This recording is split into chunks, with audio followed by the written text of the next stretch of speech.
po yung mga nararamdaman niyo, sir? About sa tuhod? Kasi ito, Ano pong nauna? Yung lower back niyo o yung tuhod niyo po?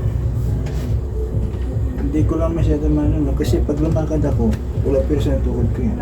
So, konektado siguro sa luya. Tama po yan. Ang pinanggalingan niyo po ay iisa lang. Yan sa lower back niyo po. Kasi ito hindi ito matuwid eh. Oo, kasi kung nagbaba yung kneecap niyo, okay na aksidente.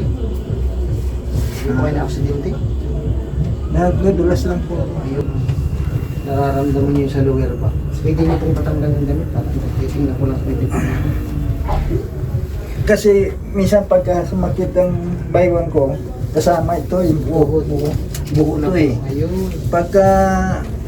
Pagka medyo nararamdaman ko yung yung sakit dito, may ang supa ko kasi medyo paganon. Opo. So, yung sinasandal ko, ginaano ko to yun. Siya po, mas maganda po ang higaan niya po, hindi siya malubog ang puwit.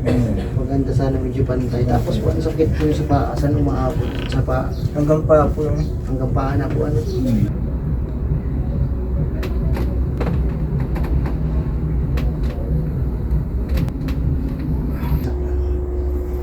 Relax lang sir. Hindi pa,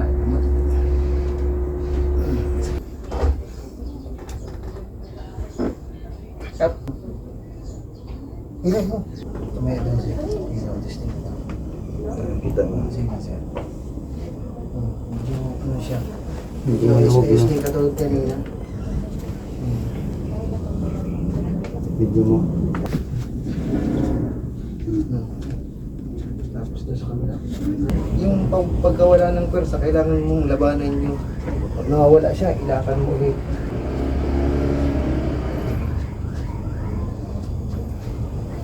Oh, huwag mo na kayo sir mga bawal pa yun sir, dito Bawal pa ba yan? Motor. Kaya dito ko na lang alay. Wala yung jacket ko na pang basketball. Siya po, Napamigay ko yata.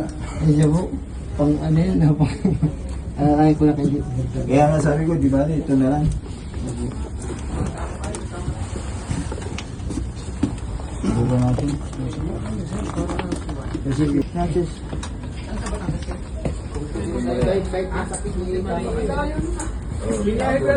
May malaking mamameri? Buo na ba yan ngayon? Buo na?